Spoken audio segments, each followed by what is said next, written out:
Value propositions and demand generation. Calculating value propositions. Marketers talk a lot about value. Value is the fundamental core of what marketing is. The two components of a marketing strategy are target markets and value propositions. In other words, marketing is about creating value in target markets. There are three types of value propositions. Number one, customer value propositions. Number two, company value props. And number three, collaborator value props. I'll focus on the first one, how value is created for customers. Value is an elusive term that is open to interpretation. It doesn't always have to be this way. However, it's possible to quantify value. Doing so can convince customers to work with you. I'll start with some B2B examples. You can list all the benefits that your product creates and then assign a monetary value to each. In doing so, you may discover the following. Number one, the benefit that has the biggest financial value, which can form the basis of your positioning. Number two, benefits that actually turn out to destroy value by eating up time and other resources. How does your product actually help the business? How does it affect the profit equation? Profit equals price minus cost times quantity. One of the simplest ways you can create value is by lowering your customers' costs. When you decrease a customer's costs, you have directly added to their profits. Another simple way you can add value is by adding to their value. But the issue here is that for every dollar you add to revenue, you can only add a fraction to profits. So value is the incremental profit added, not the revenue per se. Let's say you're selling software that automates lighting systems for commercial buildings. How do you sell this to prospects? Automate your lighting. Save time with automated lights. The best lighting software. There are many different approaches you could take with these headlines, and chances are that most will miss the mark. That's because you haven't identified the value that you are creating. Well, because the lights are automatic, that might mean that customers don't need to hire staff to go around turning lights on and off. That could cut costs, but this doesn't make sense. Nobody is hired for the explicit purpose of maintaining lights. So if someone is on salary, they aren't going to get fired because suddenly the lighting system is automated. Even if they're paid hourly, lighting maintenance might only take about 15 minutes per day, so the savings from labor are marginal at best.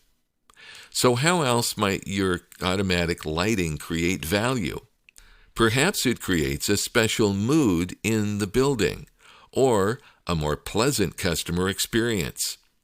This could help boost revenues, but the benefits here are nebulous and difficult to measure. Does someone really buy more just because the lighting experience is better? What you probably discover is that this lighting system saves considerable amounts on energy costs. The savings for an individual building might be marginal, but when these costs are scaled across 10 or more buildings, the energy savings could be substantial. Now you're honing in on the main benefit of the value proposition, lowering your customers' energy costs. Along the way, you're also better defined your target customer. At 10-plus stores or buildings, energy costs become substantial, so cutting expenses becomes more important. You could do a case study in which you measure how much a customer paid in energy costs before they adopted your software, then measure the energy costs afterwards. You have now arrived at the raw value proposition, but you also need to subtract the cost of adoption, which could involve taking hours and hours of employees' time to make the switch. Those costs also include the price that you charge for your software. You can add any value created by tertiary benefits. Calculating value propositions involves looking at the additional profits created by your product as well as the cost savings. Cost savings are particularly important because they just go straight to the bottom line. Any cut in expenses immediately translates into profit. Benefits that add to revenue, however, are often coupled with additional costs that need to be considered. When marketers do positioning, they often guess at which benefit is the most important and build campaigns around that. But a more sophisticated approach is to list out the main benefits and then calculate exactly how much value is created from each benefit. You can then position your product around the primary benefit, the one that creates the most value, which in this case is energy savings. But we're still missing something here. Your product does not live in a bubble. You operate in a competitive market, and your potential buyer may be looking at competitive products. As such, it's worthwhile to figure out how much value you create over and above your competitors. Or, in cases where you have no competition, you should look at whatever the next best alternative is. In this case, the next best alternative could be hiring someone who manages energy costs. Let's consider another example where your product is the actual light bulb. You sell an energy-efficient light bulb for factories. Compared to a regular light bulb, it might save the company $10,000 per year in expenses. But wait a second. Is the customer comparing your product to a regular light bulb? Probably not. They're probably looking at other energy-efficient light bulb providers. Maybe your best competitor can save them $8,000 per year in expenses. So in actuality, your value is $2,000 over and above the next best alternative. In total, you save the company $10,000 per year, but would they be willing to pay $10,000 per year for your product? Well, no, because they don't really benefit in that case. They're paying the full price for the benefit.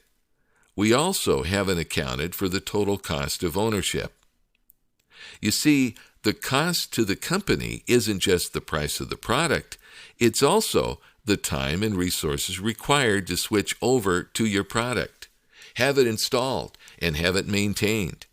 There's also a risk involved with this process and significant downtime during the transition. So there's no way a company will pay $10,000. Maybe they'll pay $5,000 though. In the chart we have listed now, we have cost savings, competition, and difference.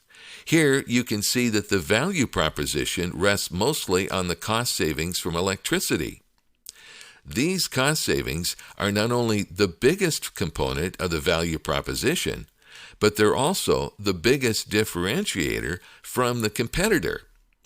Our cost savings starts out with electricity at $10,000 competition is $8,000, the difference is $2,000.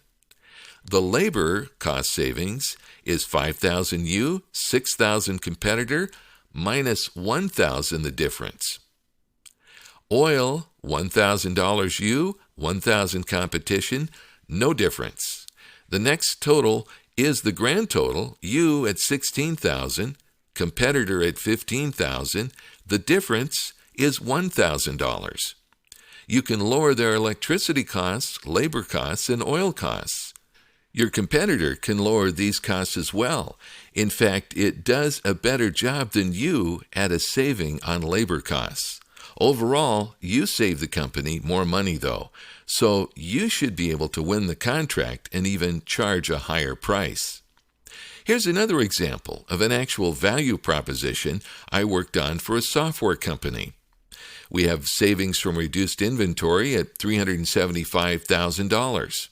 Savings from automation, $59,900.